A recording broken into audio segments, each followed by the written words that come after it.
Hi everyone. Let us start with where we left the class yesterday. So we were discussing about product automaton, right? So you can see these two machines M1, right? This M1 is the first machine, this is the second DFA machine. So using these two machines we are building another machine. So we are constructing a machine such that the number of states in this constructed machine will be Q1 cross Q2. So if you try to find out what will be the mod of Q, it will be equals to mod of Q1 times mod of Q2, right? Exactly, this will be the number of possible states. The start state will be the tuple, basically Cartesian product. Whenever you take, it gives you a tuple, so you are getting a tuple, right? Am I audible to all of you? Okay, good, thank you. So now next part is about the transition function. What we are saying that whenever you are performing a transition function for this machine, so basically whenever you pick, you will always find that Q1 Q2 as a tuple is basically a state of Q, right? So all the states of this new machine that you are constructing will have two components. Basically in a tuple there will be two elements. So that way we are writing that this is the state of this given machine, and A is basically some symbol from sigma, right? So for that, where the transition will be going, it will be equals to the first element in the resulting state will be coming from when you take Q1 at A, right? Q1 at A, wherever you will be going, that is using the delta 1. Delta 1 is the first transition function of the first machine. Delta 2 at Q2 where you go with A. So I think this we already understood. Now the last part was defining F, right? Defining the F. Now I said that F can be at least three possibilities we can consider. The first one, if I am considering, so I should be saying the first possibility that I am considering as it is F1 cross F2. When I say F1 cross F2, what does it mean? It means that whenever you gonna pick some xy part of this, what it will say, xy belonging to F1 cross F2, what does it mean? It is a basic set that x belongs to F1, y belongs to F2. That means x is one of the final states on the first machine and y is one of the final states of the second machine. So here when you say F1 cross F2, all the tuples will comprise of only final states of the respective machine, right? By doing that, what you are getting, so let's say that the language of first machine is LM1, language of second machine is LM2.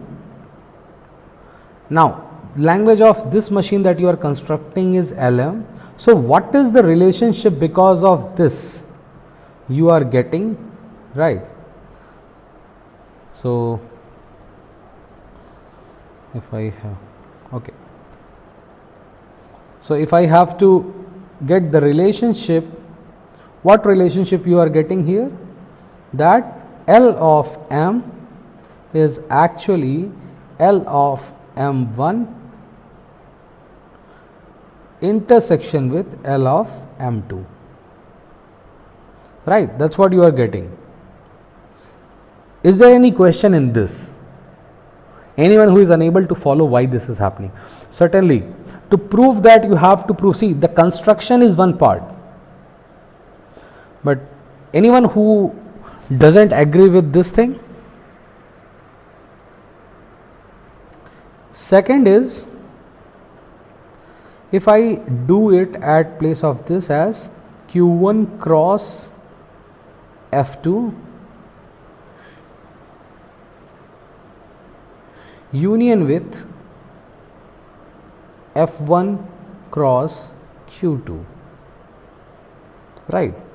If I do this, what I am going to get?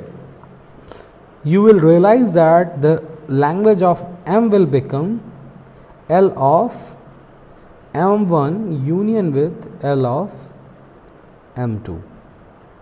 Why?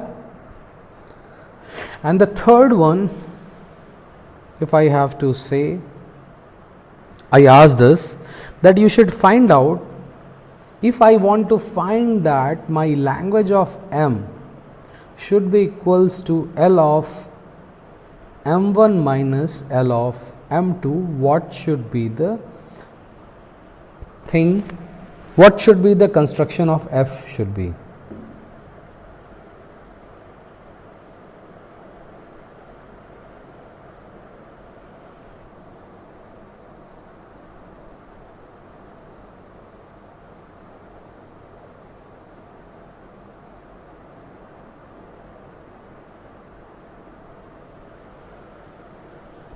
Now, Shubham has asked a question saying that why does it necessarily have to be intersection? Anyone else has this doubt?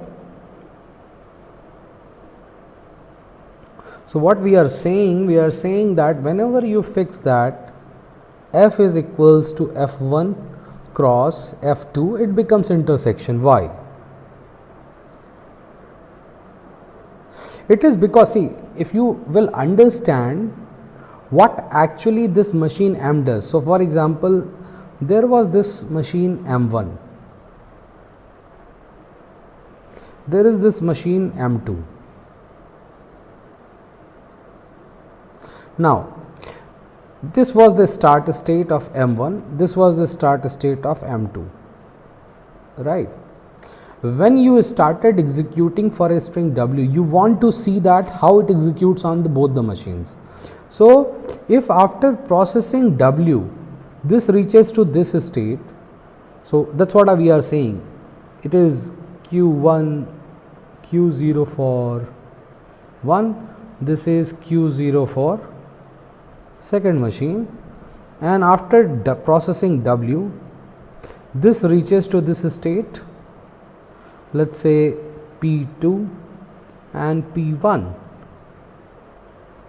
So, what we have made sure by our construction, that this machine M, which has Q0, when you will run, so this machine's start state which is representing Q0, it is not Q0 but it is a tuple containing Q01 comma Q02, right?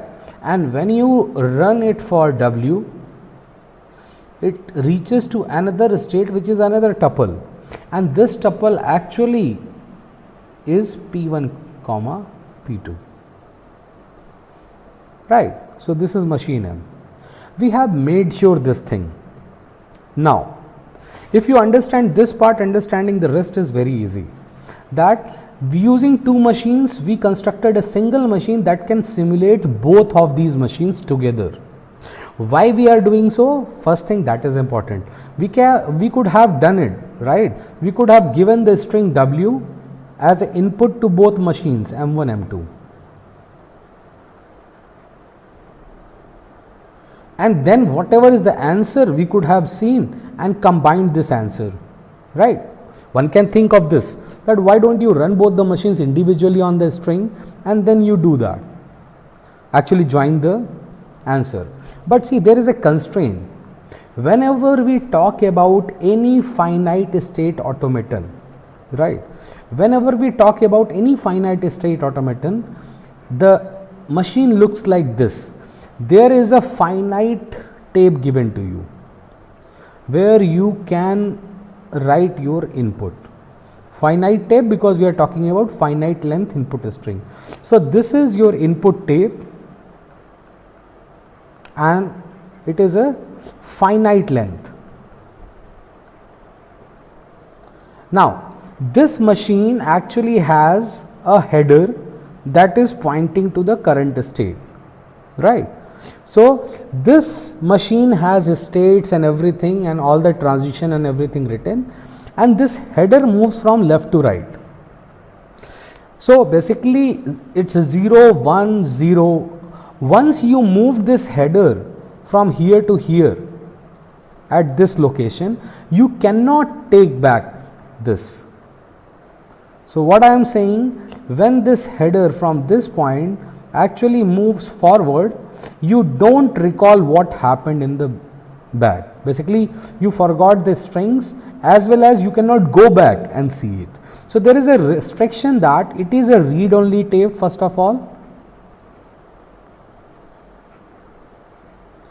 and you gonna move from left to right for every single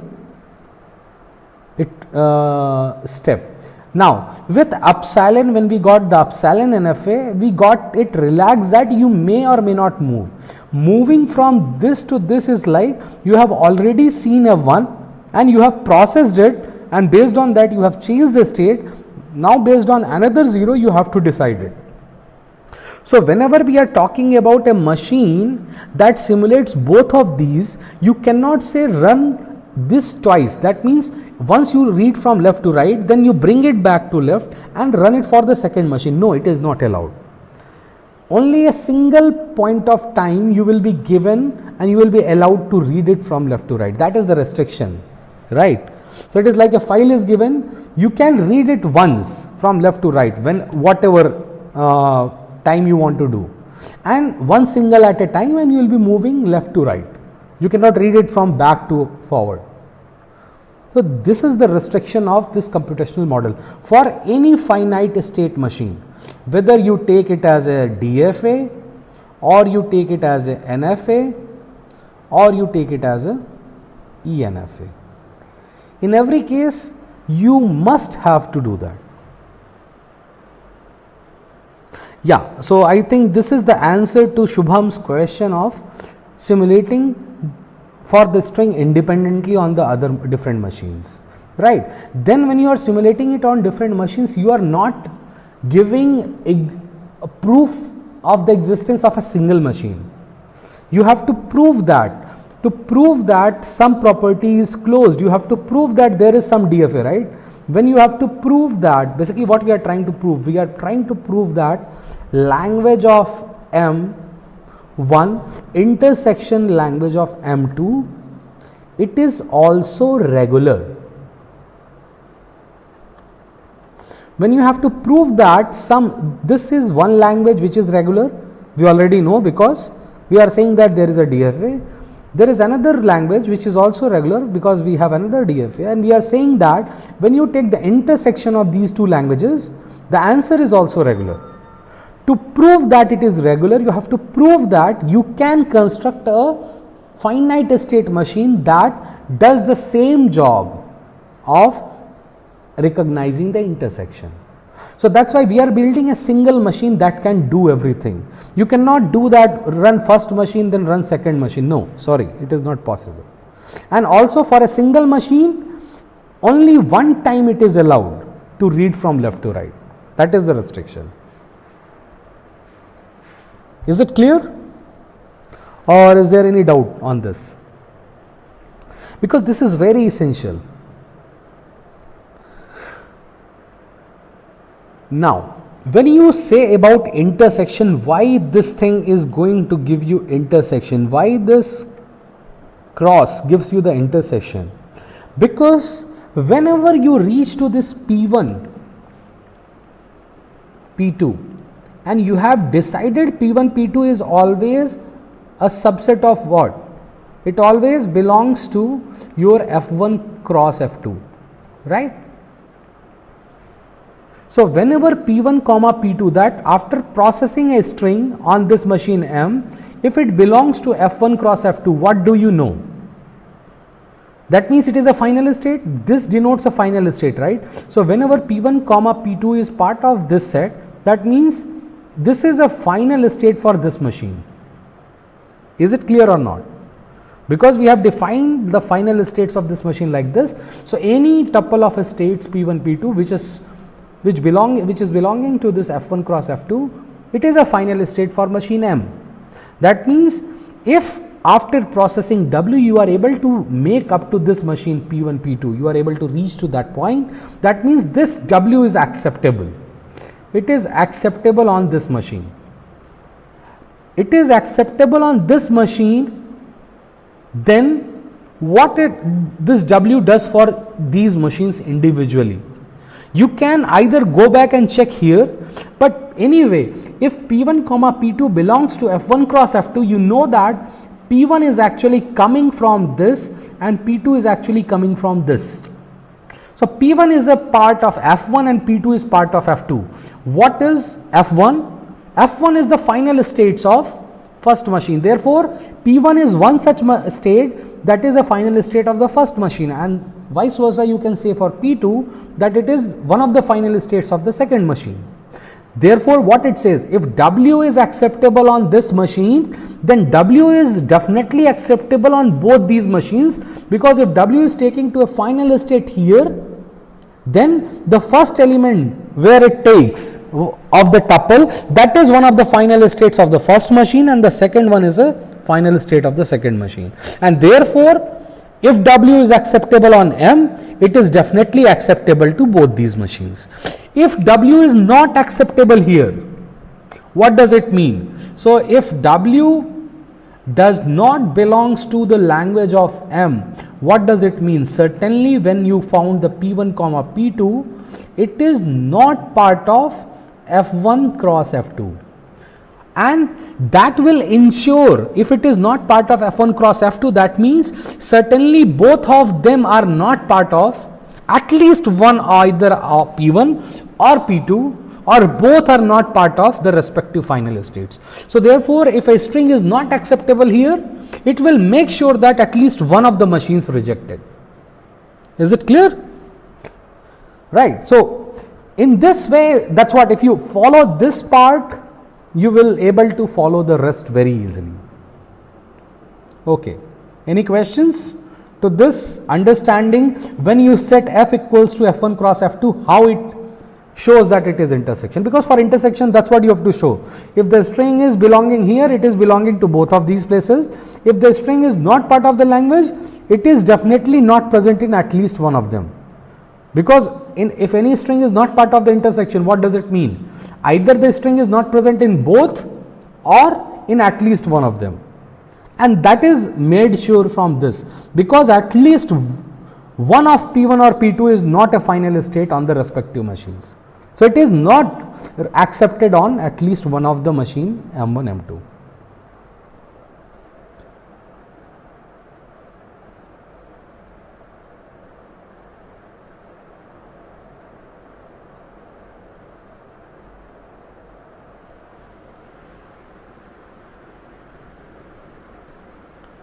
We'll come to the minus part, will come. I think let's first discuss, we'll go to there Samarth. So is this clear for intersection? Because it's very easy to understand for intersection and also for union. Is the intersection clear to everyone? Okay, good. So let us discuss the next one. So now for union, what we said, that you set F equals to Q1 cross F2 union with F1 cross Q2.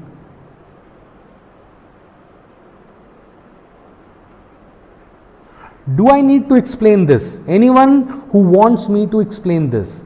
So this, if you set, it gives that L of M is actually equals to L of M1 union with L of M2. Anyone who wants me to explain this? If not, then we will skip this point. Anyone out of all the present students, anyone who doesn't follow it and wants me to explain it? I will go ahead and explain it.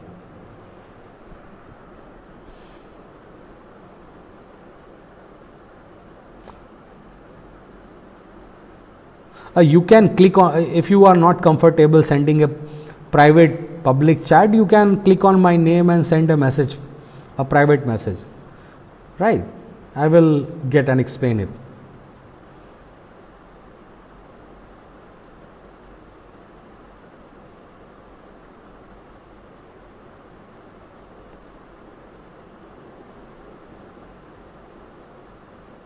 Okay, so means I'm not getting anything. So should I feel that everyone is able to follow this? So see, if you have to prove what we are proving that L of M1 union L of M2 is actually regular always.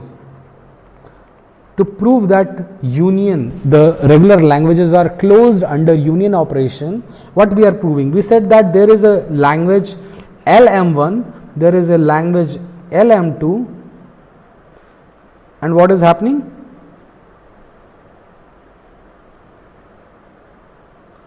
LM1, LM2, and then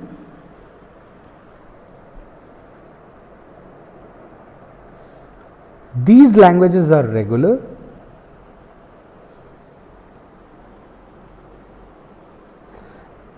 and to prove the union is also regular, what we did, we said if these are regular, there is a machine for the respective languages, DFA. You take those machines, merge these, basically you are trying to do and construct another machine M, and you are saying that this machine actually recognizes the union, this part, and therefore the union is always regular. So to prove that a language is regular, always remember you have to prove the existence of a finite state machine, DFA, NFA or ENFA. I am proving this by constructing another DFA that is able to simulate both the machines, and it is able to recognize the same language, that if a string is acceptable on M, then in this case it is either acceptable on machine M1 or on M2. How? I think it is very clear that what you are picking as the final state, because whenever you pick the tuple, what it will ensure, whenever you are getting a P1 comma P2 as a tuple, so because you have taken the union, if P1 comma P2 belongs to F, what it gives? So basically it gives that P1 comma P2 is element of what? Q1 cross F2, or P1 comma P2 belongs to F1 cross Q2. And in that case, what you are making sure, certainly because this is here and this one is here. So if P1 comma P2 is either of this or this for sure, so certainly either P1 is the final state of the first machine, or P2 is the final state of the second machine, or both might be final state of their respective machines. That will be certain, right? So let us go to the next one for the subtraction. Yes, so someone wrote that it will be F1 cross Q2 minus F2, right? I think someone wrote it. Is it correct? If this holds, what is happening? The states that you will be reaching always for accepting a string, what it will be making sure that if P1, P2 belongs to F, it means that, what it means? It means P1 is definitely part of F1 and P2 is part of Q2 minus F2, right? Yes or no? P1 is part of F1, that means if this string W that takes you to P1, P2, it takes you also to a final state on the first machine, but it is taking you to a non-final state for sure on the second machine. What does it mean? If that is holding, that means whenever W is part of LM, it is going to make sure that W is part of L of M1 and right, it's not or, it is making sure that W is not part of L of M2.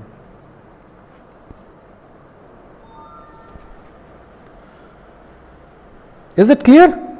And same thing you can actually think about when W is not part of Lm. When W is not part of Lm, then it will become OR condition for several other things, because negation of a AND is always OR, right? So then it will be actually either W is not part of this or W is part of LM2, right? So I think that is very simple and clear.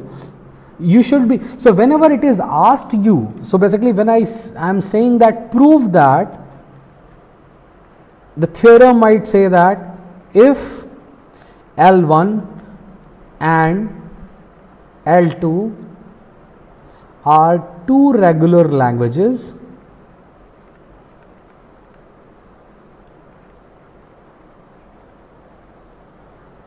right, then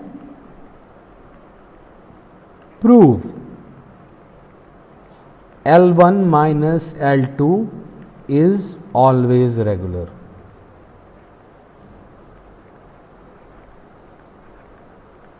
Right, so that's what is a one way to say you have to prove the closure property for the subtraction.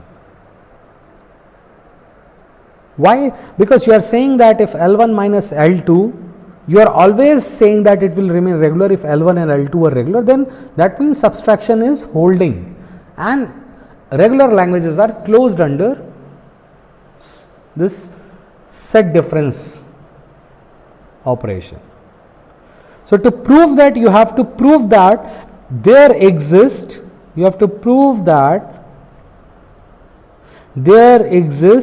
a machine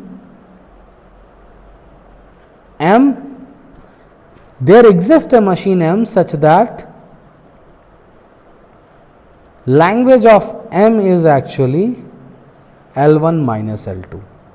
You have to prove there exists a machine basically in the sense of either a DFA or NFA or ENFA. Is it clear? Now, if you are able to follow up to this point, I think if I say I set for a single machine F is equals to, let's say Q minus F1.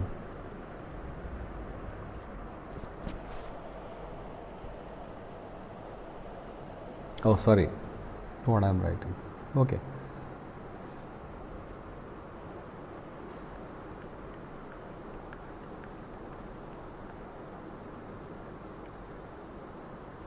See, what I am writing here, you have to see that whenever for setting for the difference, what you are saying that F is equals to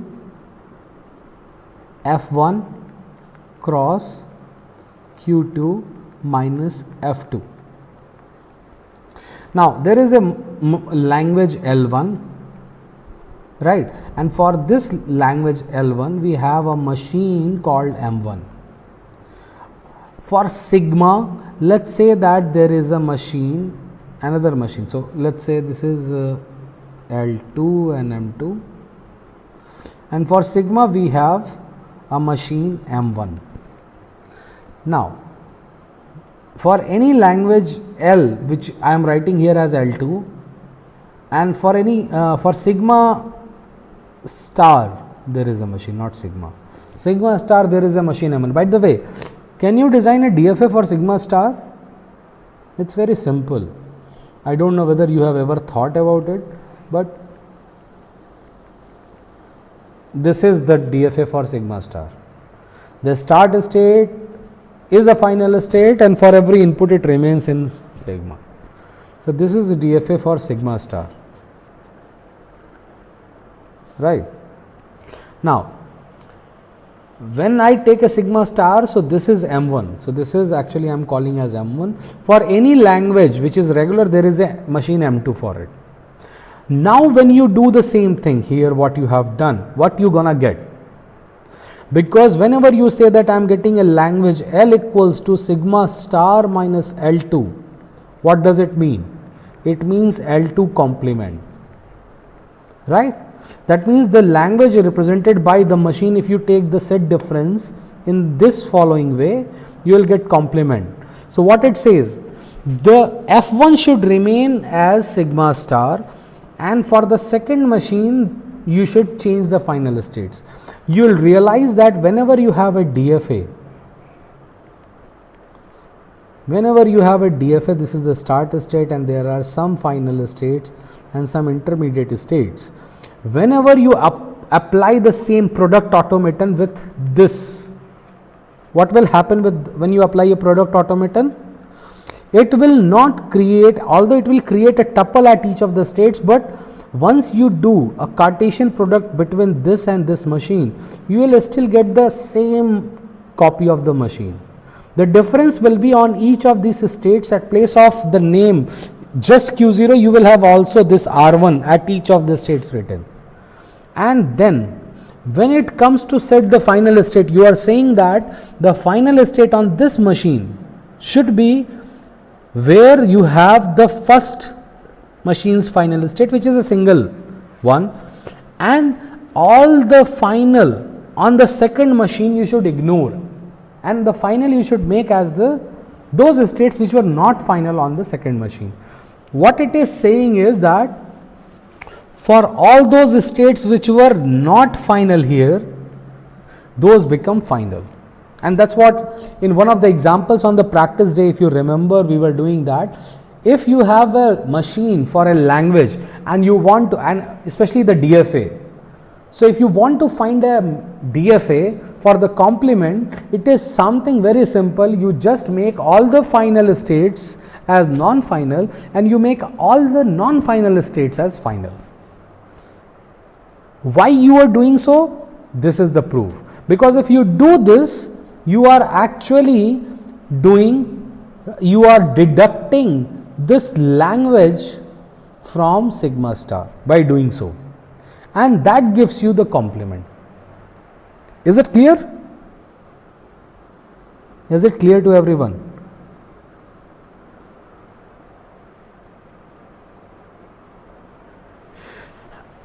And therefore what you can say, if L is regular,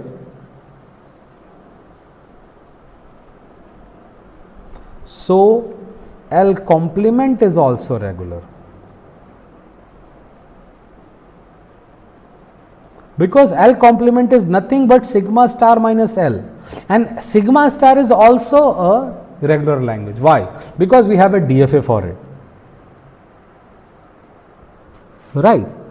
So this is for proving 4 operations. We are done with these 4 operations, which is we have discussed about union, intersection, set difference, and finally if you are taking complement.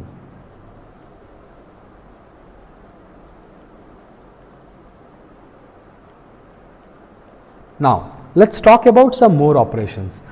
Can you also think about something of this definition of F such that it recognizes L1 concatenation L2? Anyone?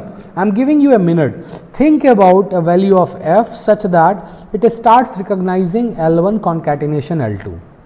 L1 concatenation L2 is all those strings XY. XY is actually, this is a single string where the prefix part of the string is coming from L1 and the letter part is coming from L2.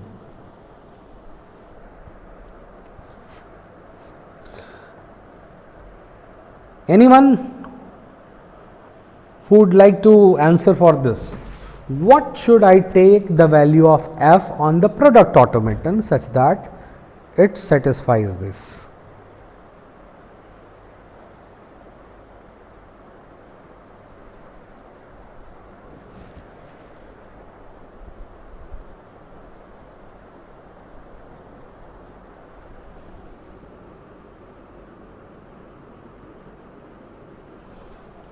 F1 intersection F2, Harsh has given answer. F1 concatenation F2. See, you have to see something. You are giving that set F equals to F1 intersection F2 or F equals to F1 concatenation F2. But you have to remember the product automaton that you have created F, right? It is a subset of Q. Subset of Q means you always have two states from some respective machines, right, for a given state on the product automaton. So, can you really develop something like this on the product automaton? Because when you say F1 concatenation F2, what does it mean? You cannot concatenate states, you can concatenate languages. F1 is a set, F2 is a set. So, concatenation here will mean concatenating the states.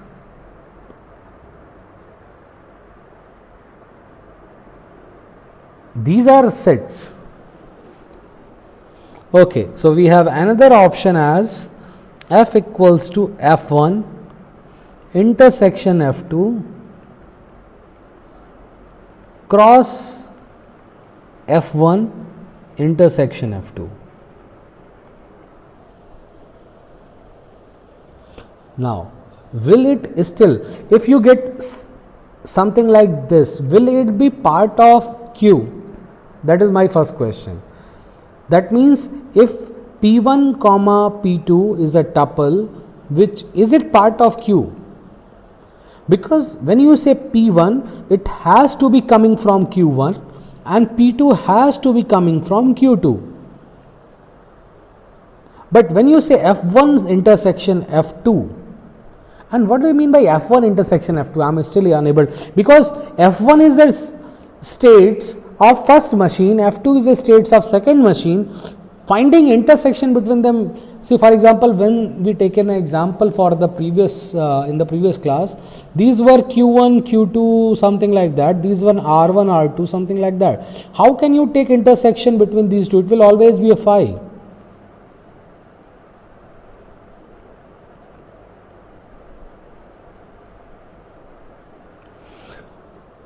Anyway, you can try doing it. That is an interesting exercise. But what Shashwat commented is the right answer. It is not possible. Why it is not possible? It is not limitation of this particular product automaton. It is in general limitation of a DFA. DFA cannot say that up to this point of time. So basically, whenever you give a string W, it cannot say that up to this point is X and up to this point is Y, right? Where this point is existing for the switching between the machines, it cannot guess. Otherwise, if this would have been possible by the DFA, you could have said that you keep running on the second machine, first machine up to some point of time, and after this particular marking you switch.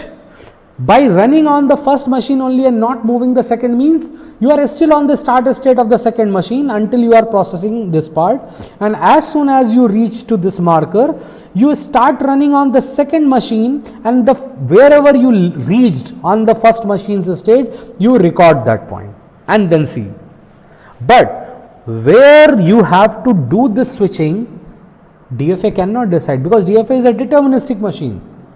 So that's what comes, that with a determinism it is very difficult to decide when to switch, because it will always switch at the same point of time. It's a deterministic machine.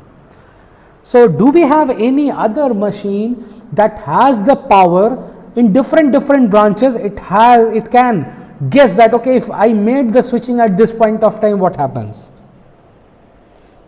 That can be done by NFA, because NFA from the same state it can say, okay, you might remain there or you might switch, and that's what you want, right?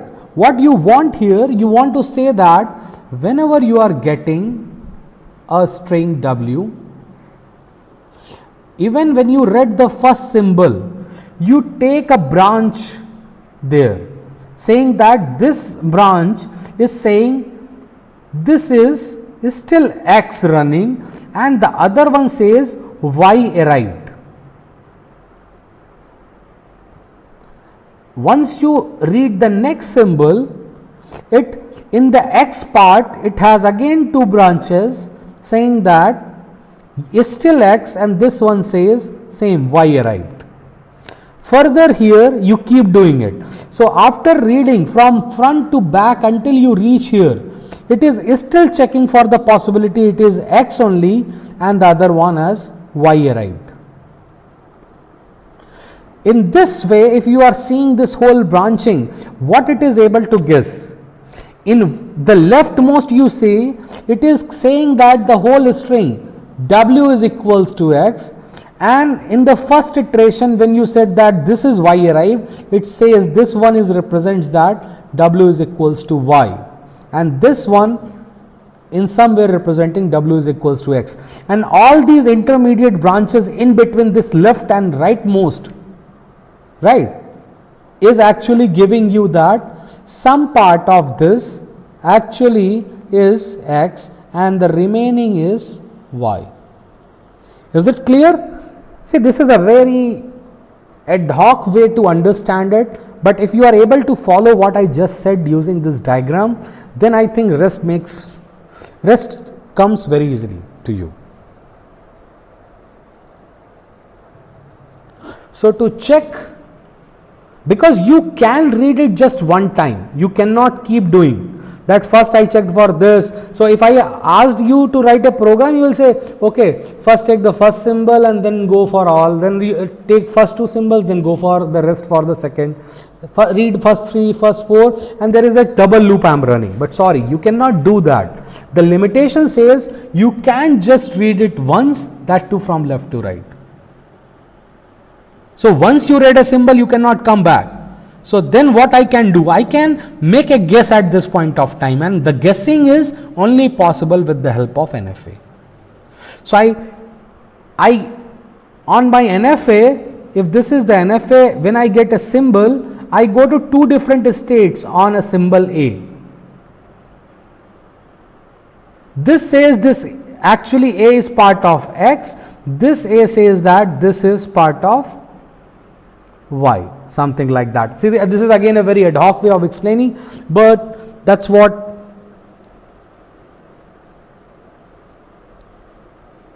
it means.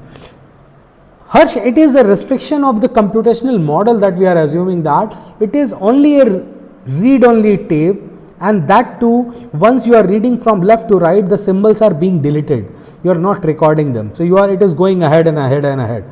So once you have read ahead, you cannot go back and decide what symbol, because the state, when you design the state, you don't recall for a given state from where you are coming to this state. You just can say that using something like this, I remember a very finite element at the state. I don't remember what all I have stored so far.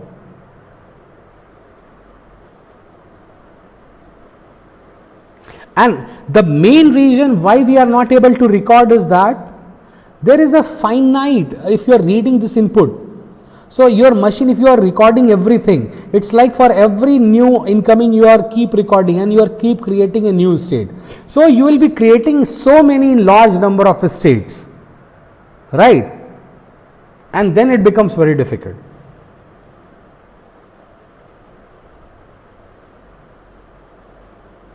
What is your next question? X, then Y, then some X again. I don't understand this second question, Harsh. What do you mean by X, then Y, then X again?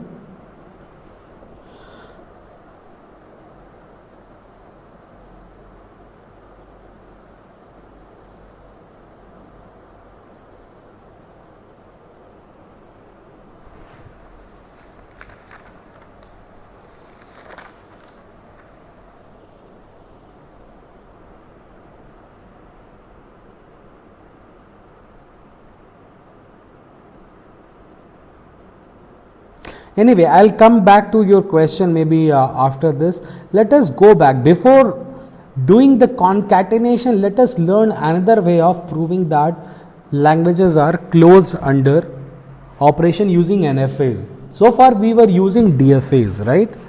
Now let us learn how we do it using NFAs, right? So let us first try proving that L1 union L2 is always regular. We have already done it, if you remember. We are just going to prove it using NFAs now. Okay, so L1 union L2 is always regular. That means whenever L1 is regular and L2 is regular, what do we mean by that?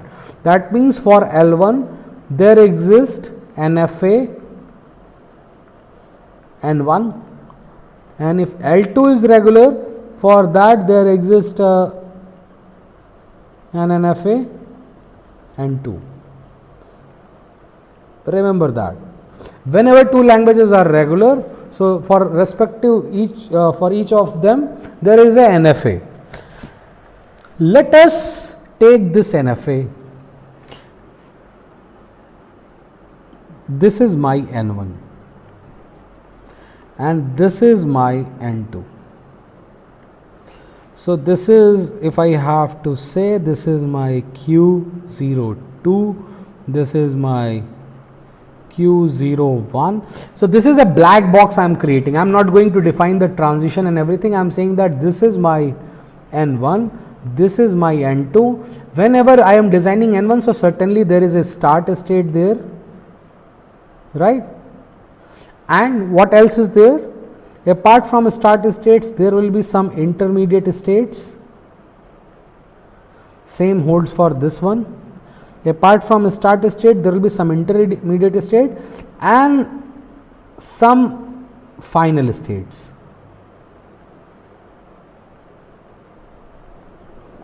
So this is a very generic way of representing the NFA. So definitely you have a start state, you have some final states and some intermediate state, might or might not be there. So this is N1, this is N2. Now N1 is what? N1 is Q1 comma sigma comma delta 1 comma Q0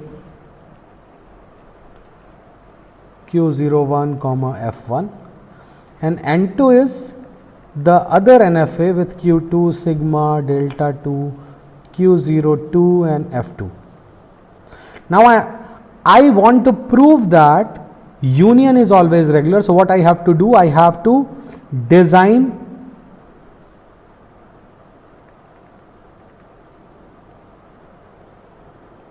an NFA N such that language of N is L1 union L2.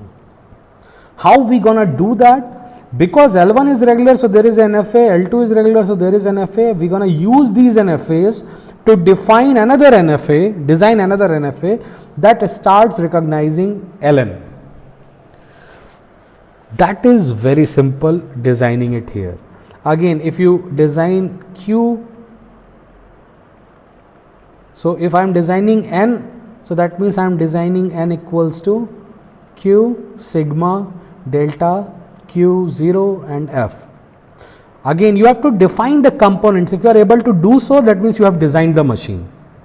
Q, I am going to say that it is Q1 union Q2 union another state Q0. My start state Q0 will be this Q0, right? What will be the final states? It will be F1 union F2, and the fourth component that has to be designed as delta of Q at A, it will be equals to the following. What we want to do? We want to check L1 union L2, that means What we want to check? Either it should be acceptable on machine N1 or acceptable on machine N2. To do so, it is very simple. You just have to create a single state Q0 as a new start state, and you with upsilon move you go to both of these places, right? With upsilon move I am going to the start state of these machines, and I am claiming that this NFA that, and basically it's a ENFA, I should be saying ENFA that I have just designed,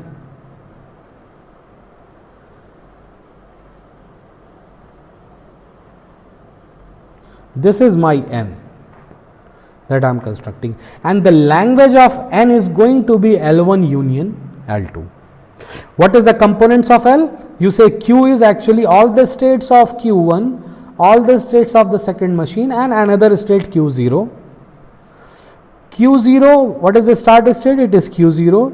What is the final states? It is basically union of the first machine's final state and the second machine's final state. And what will be the transition? So apart from the transitions that were existing, I am adding two more transitions. So I have to define it in that way. So if I have to mathematically define, this delta of QA will be equals to delta 1 of QA, this when Q belongs to Q1, right? It will be equals to delta 2 of QA whenever you have Q belongs to Q2.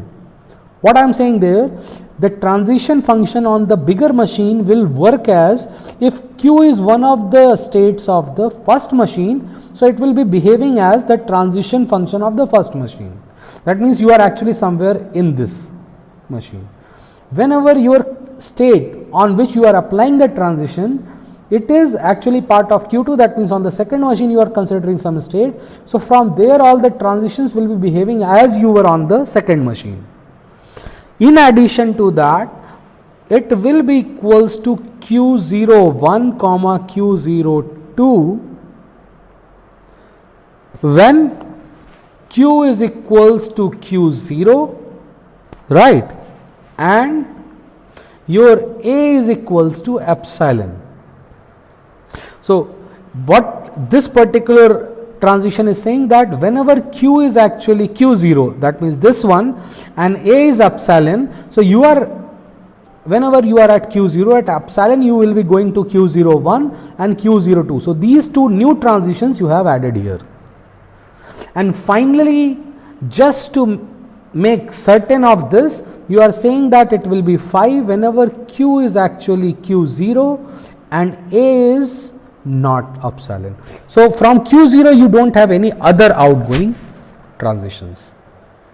Is it clear? This is the construction.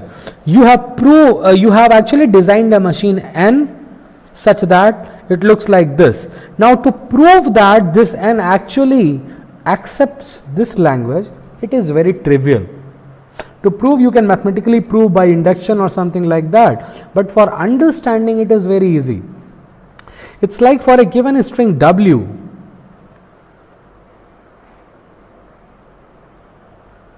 this might be Q01 is the subtree of processing of N1, and what is the processing of N2 on the same string? It might be looking like this. I have just taken in a very general way Q02. So from Q02, when you are starting your all processing for the given string, it will be really going like this. Now what I have done, I just have added another state Q0, and without spending any input symbol, with epsilon I am coming here, right. So whenever you take the E closure of Q0, you will be finding that E closure of Q0 is equals to actually Q0, Q01 and Q02, right. Therefore, starting from this state is equivalent to starting from here or here or here. So, starting from this particular state means starting on the bigger NFA N. Actually, it starts from these machines together, and when you gonna take the last level of this first machine, it is going to take, if this is your last level of this machine, this is your last level of this machine for deciding whether these machines accept. The last level of this machine will be actually union of these two things. Yes or no? And therefore, if there is any accepting branch here or any accepting branch here, you have an accepting branch for the machine N. Because when it accepts, when you have an accepting branch here or an accepting branch here. So therefore, this machine that you have constructed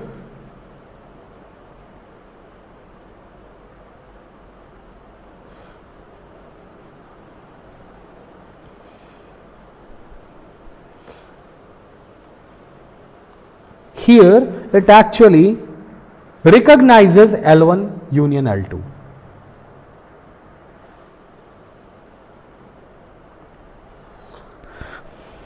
Any doubt in this?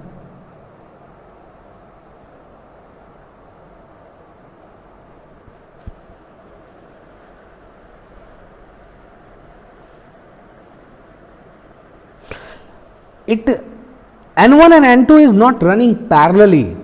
What it says that because N1 is a non-deterministic machine, N2 is a non-deterministic machine. So what it does, it gives its control to these machines individually, and because it is a NFA, so NFA can run in multiple branches parallelly, right?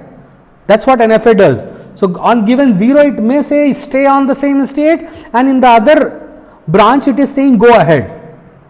So that's what it is doing.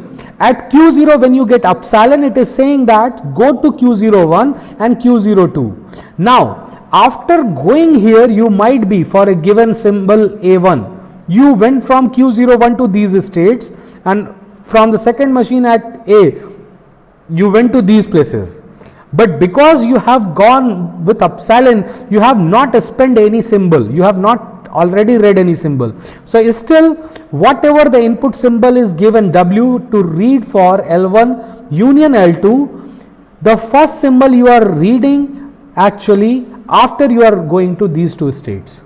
So in NFA it is possible, right, to go to multiple states, and from there you are processing different input symbols.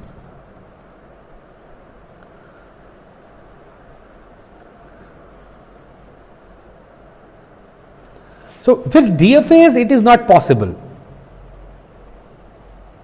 Is it clear? Anyone has any other doubt? Now, if it is clear, you should try thinking about intersection, but not now, after the class.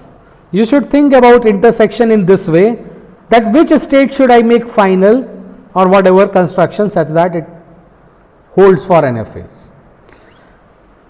Now, let's think about the concatenation part. Okay, so this is for the first time I have defined, whenever it comes to prove and you are constructing a machine, you have to give the mathematical construction of each component. It is very important. And then you have to show how it looks like. Then you have to prove in addition to this that why it holds true. Right. So now about concatenation that we were talking about. Right. That when you have to prove that L1 concatenation L2 is always regular,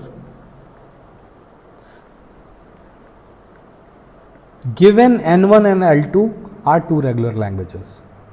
So if L1 is regular, L2 is regular, that means they have NFAs, N2 and N1. Again, you can take these black boxes.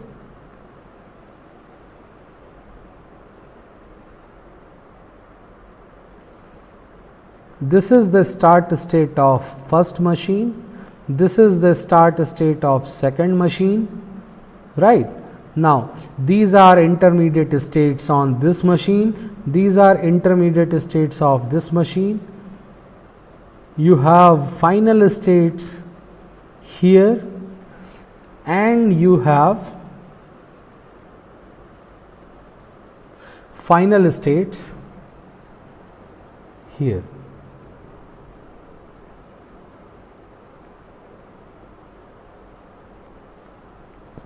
Now, what should be done? So, if I have to write here, I have to write that again. If it is n1, so again always read that whenever I am saying n1, it is equals to actually 5 tuple system q1 sigma delta 1 f1, and you have q01, and n2 is equals to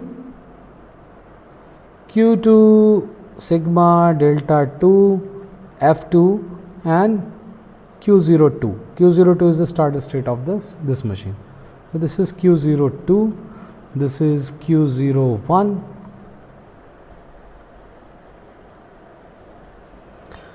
Okay, so when you are defining, you have to define what will be q when you are designing a new machine n, which is q comma sigma comma delta comma f comma q0. You are constructing a machine which will recognize L1 concatenation L2. If you are able to design such a machine, that will be a proof that L1 concatenation L2 is regular, right? If you are able to design some NFA or DFA for it. What will be value of Q? What will be value of Q0? What will be value of F? And what will be the value of delta?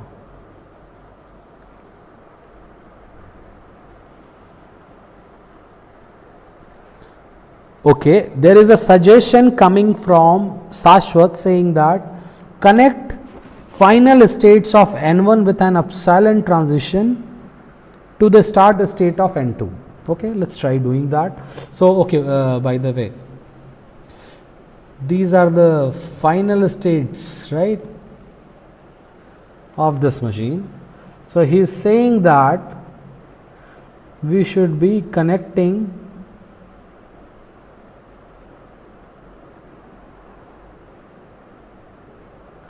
okay, let me use actually a different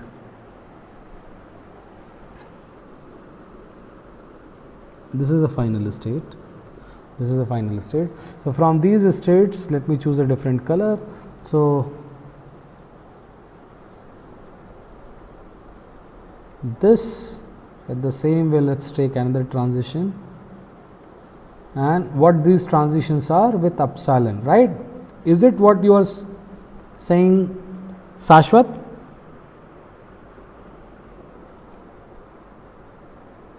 Okay, good. So, Shashwat has suggested some correction that you do this.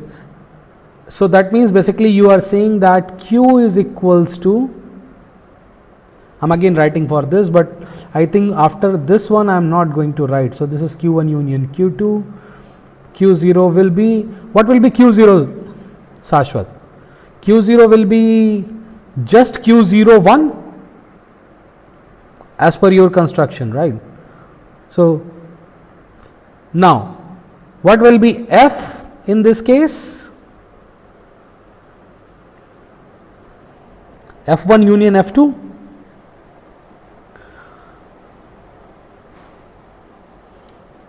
Oh, final states of N2, not of N1.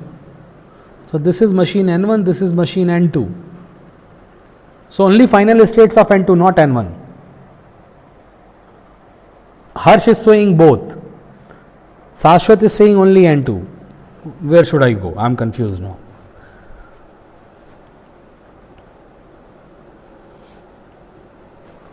Oh, Samarth is saying only F2.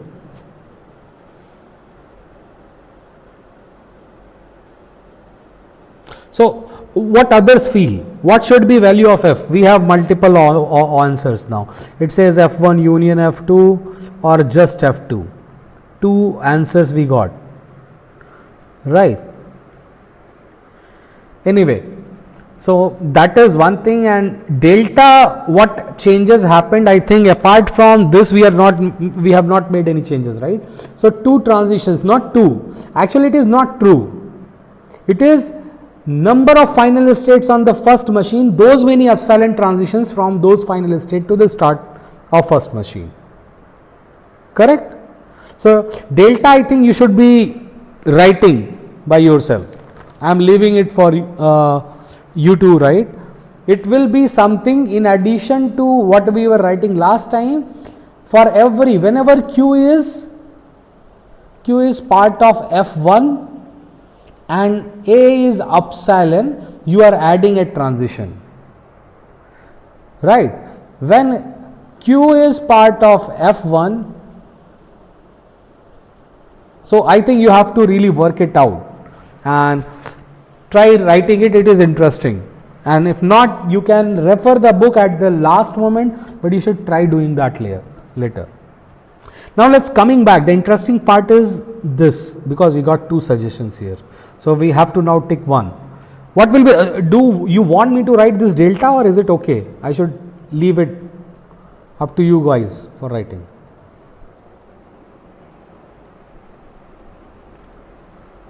I think you can try writing it by yourself. If not, it is available in the big book. You could go back and see it. Good. Now let's see for this f. What is it doing here?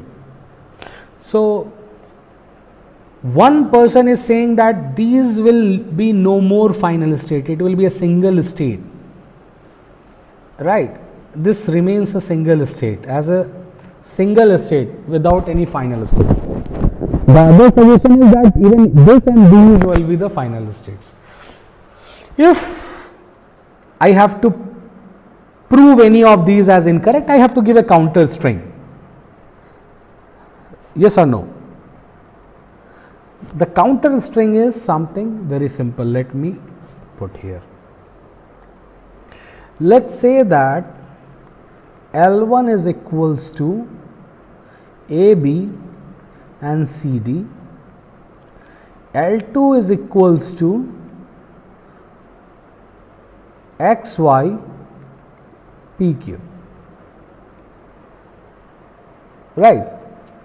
This L1 is part of sigma star for alphabets, L2 belongs to sigma star, right?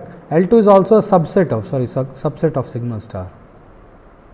Both are subset of sigma star for sigma equals to A to Z. These are two languages. When I take concatenation of these two, what you get? AB and then you get XY, CD, XY, CAB, PQ, and CD, PQ. Now, if you try seeing it on the machine level, what it is saying that up to this part is acceptable on the first machine and then remaining, right? So AB is not a string part of L1 concatenation L2, is it or not? AB is not part of L1 concatenation L2, but AB is part of L1. This is your answer. If you are able to understand this, why I wrote this, I hope you got it. It says that AB is also acceptable on L1. What does it mean? That AB goes to the final state of the first machine, it takes you. But when you take the concatenation, it might not be sufficient enough for you to accept it. Is the example clear? Are you able to get what will be the right answer? That f that you are defining, it has to be just f2. Writing it f1 cross f1 union F2 is incorrect.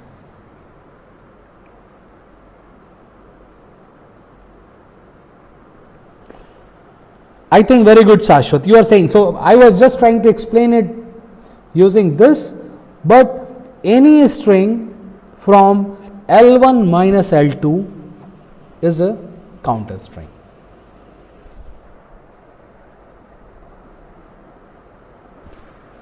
L1 minus L2.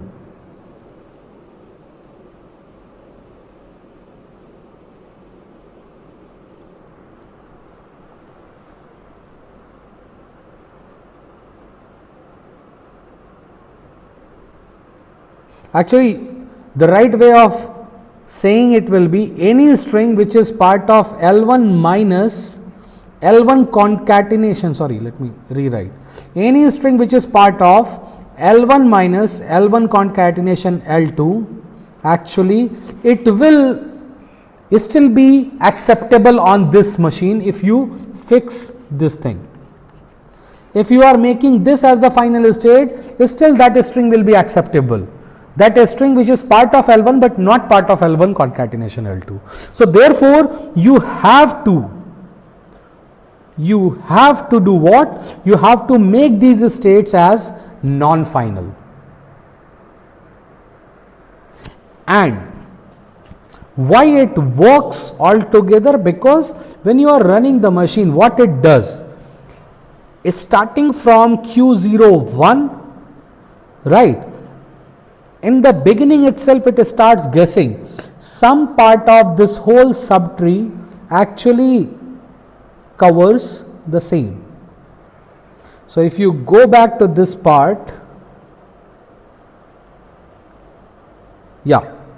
So starting from the first state itself, because it is the start state of first machine, so one part says as soon as you reach to a final state, you're gonna split.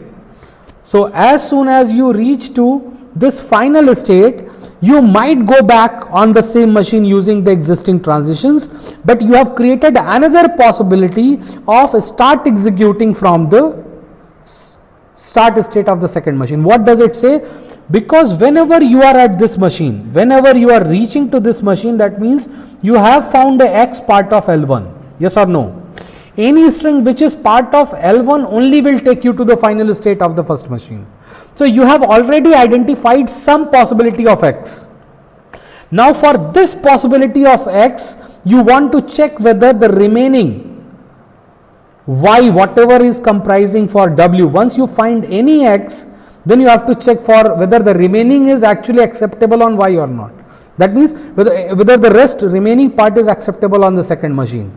So whenever you are traversing, that's what you have to understand, that whenever you are scanning, at this point of time when you identified that it is X, it is part of L1, at this point you will be actually getting divided into two branches.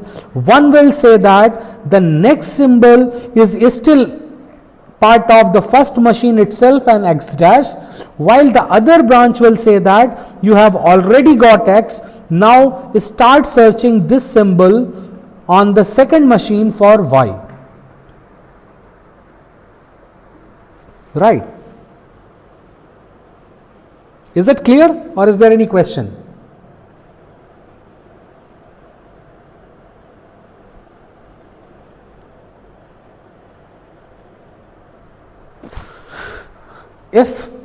So what we did, we constructed a machine here, we constructed a machine N that can recognize L1 concatenation L2, and therefore L1 concatenation L2 is always regular whenever L1 and L2 are regular languages, because when L1 and L2 are regular languages, they have two machines for them, and you can use those machines to construct a new machine. Now the same you can say for L1 star. What is L1 star?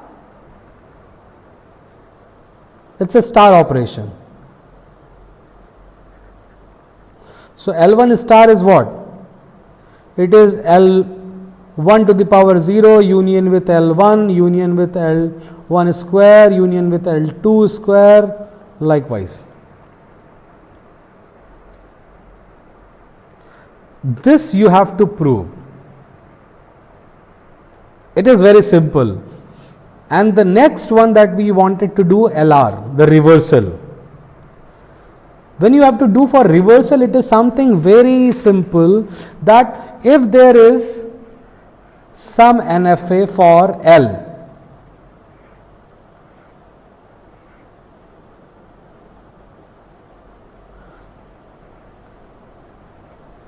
this is my NFA or DFA for L.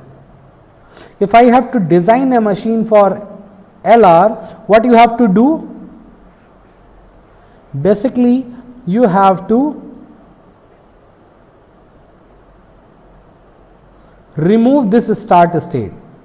You have to make this start state as the final state, and all the arrows will start flowing backwards. Right. So, what you have to do? Flip all the arrows, make the start state as the final state, and now your job is to make all final states as the start state. But the constraint is there is only one start state, right, on any machine. You cannot have multiple start states. So, for this reason you create another state as a start state and connect them by upsilon moves. And all other arrows are already flipped. So, you got given an NFA or DFA, you can construct another machine N which will recognize the language of N is actually LR. You can again prove that. Again designing the same branching, that if on NFA you were going from some branch to accepting, so again if you flipping the arrows, you will actually be coming back from here to here in the reverse branching. Right? Is it clear? That if you have flipped exactly the arrow, certainly if using W, if you are coming in this direction using WR, when you have flipped the arrows, you will be able to go from here to here. Something very simple. For the star operation, what will happen? So, if there is some NFA given to you, can anyone quickly say?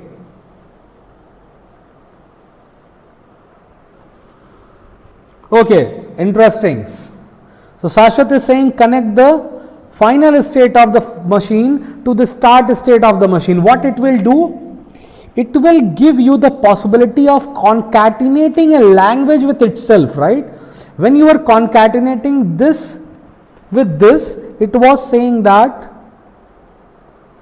so it will create that L concatenated with L any number of times, how many times you want to move. Now, like this, like this.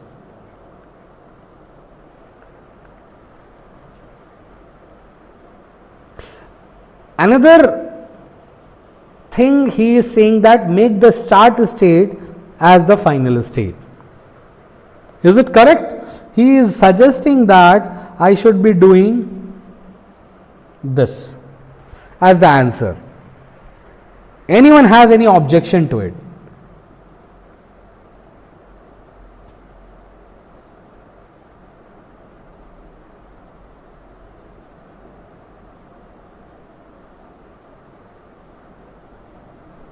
Oh, by the way, you will realize that removing these is of no use, because you are not just doing L concatenation with L. L is also present in L star, right? L is also present in L star, so you can leave it there. But when we were doing L1 concatenation L2, we did not say that L1 is part of or L1 is subset of actually L1 concatenation L2. If that is the case, then also there you don't need to remove. So therefore, because L is always a subset belongs to L1 L star, therefore you don't need to remove it, and because of that only you are able to create any number of times. So L itself, L concatenation with L, L concatenation with L concatenation with L, and likewise you keep going. Is it correct? Anyone has any question to this particular diagram?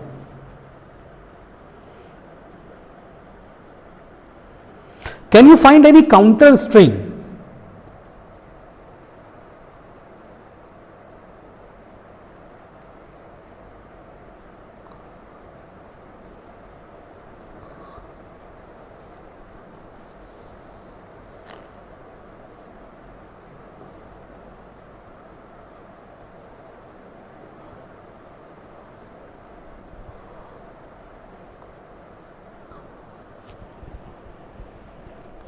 Anyone can think of any counter string? If not, then we will say, okay, we are done.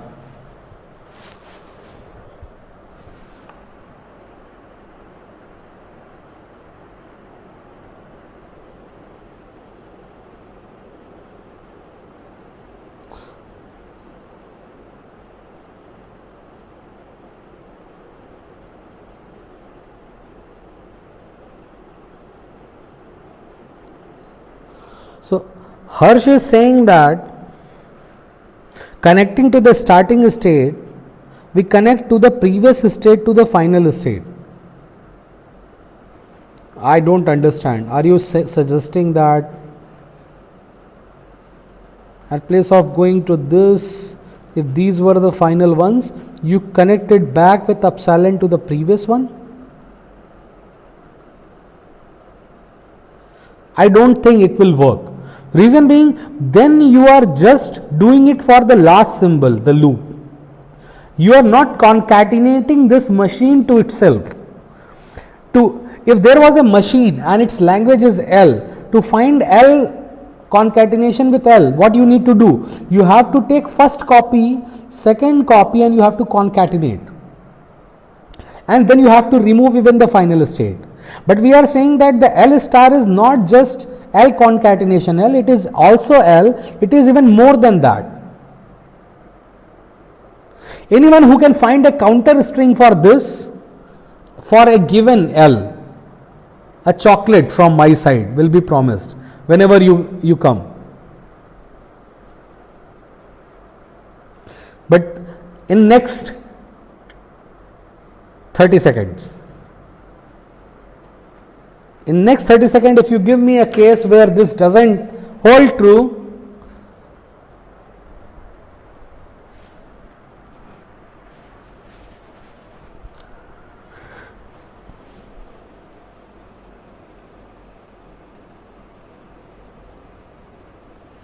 whenever this will create a problem.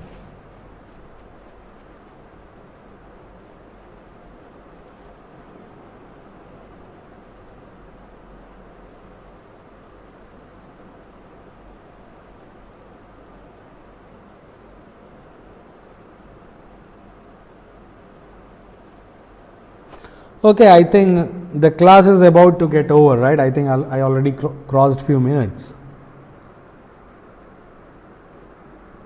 Jyotika, epsilon. Can you explain what epsilon? Can you explain your answer, Jyotika?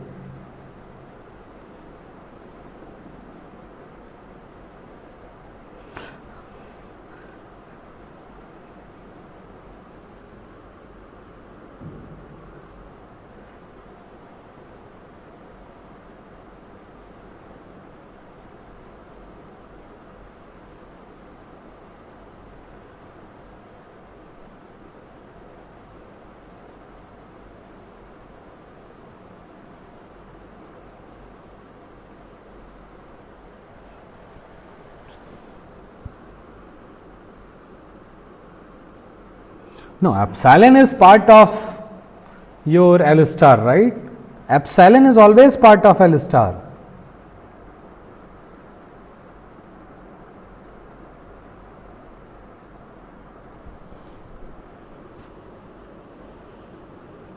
because L to the power 0 is actually your epsilon only. Any non-negative number of times? What do you mean by that? Sorry, Harshit, epsilon is accepted now, right? The start state itself is a final state, so it is acceptable. What is the problem?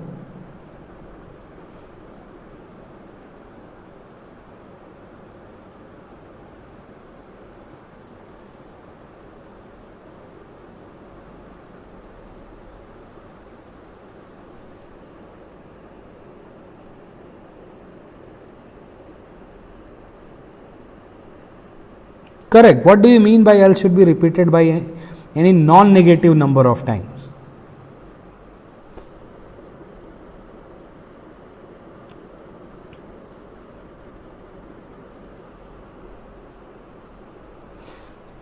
See, even if epsilon was not part of L, but when you create L star, epsilon is part of it. So don't worry about that.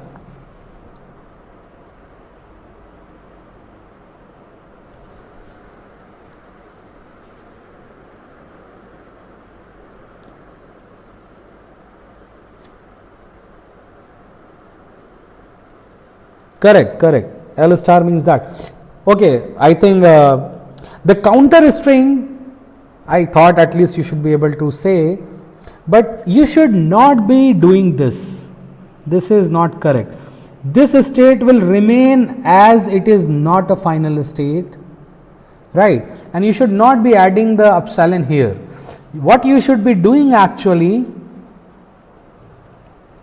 creating another start state as a final state, and you should take all these arrows from the final state to that state.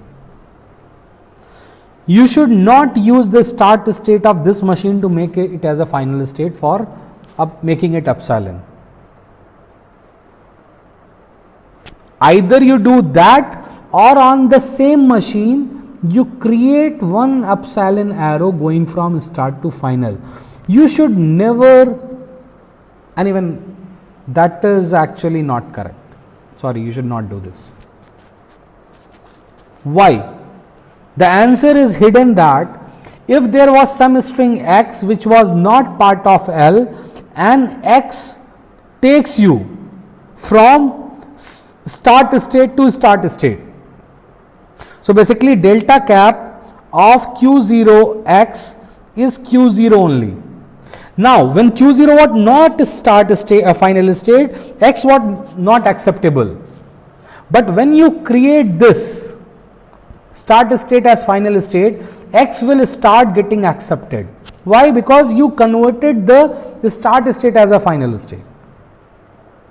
Try thinking about that. I think that is all. I will start the next class from here and then we'll go ahead. But why this is not correct? Once you create this as a final state, I think you should think about that, and the answer lies here that if there is a string that is not part of L, the original language, but it takes you from start state to start state, that means it was not acceptable previously. But now when you make it as a final state, it will start accepting x in part of L star, which should not be happening, because L star will be containing only those strings which is either from L or any number of concatenations of the strings of L. Okay, if you will have any doubt or something, you are free to email me. I am preparing the assignment. I think you should be able to see the assignment soon, right?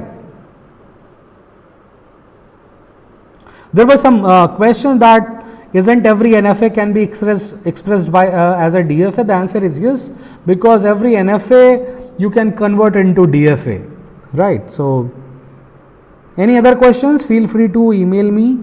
And assignment I am preparing, most probably by today evening or tomorrow I should really send it to you all, and then you have to submit it by this weekend. I am still configuring all the things how you can really submit it and all other things.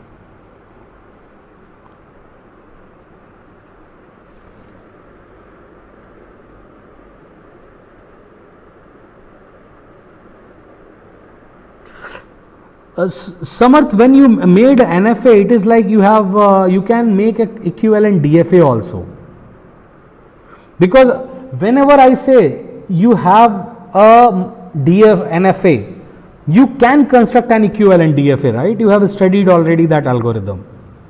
So creating an NFA is equivalent creating a DFA, because once you get NFA, you can always convert it into DFA. So creating any of the machine proves that it is regular, whether you construct ENFA or NFA or DFA. If you construct a DFA, by default it is NFA or ENFA. If you construct an ENFA, you can convert it back to DFA or something. No, I didn't say DFA was not possible. I said that using the product automaton, it was not possible. That using two DFAs and taking the product automaton, it was not possible. You might design by yourself. I didn't say that there will not exist a DFA. I said that using the product automaton and the methods we were using for defining F, it was not possible. Any other question? Feel free to post it and email me.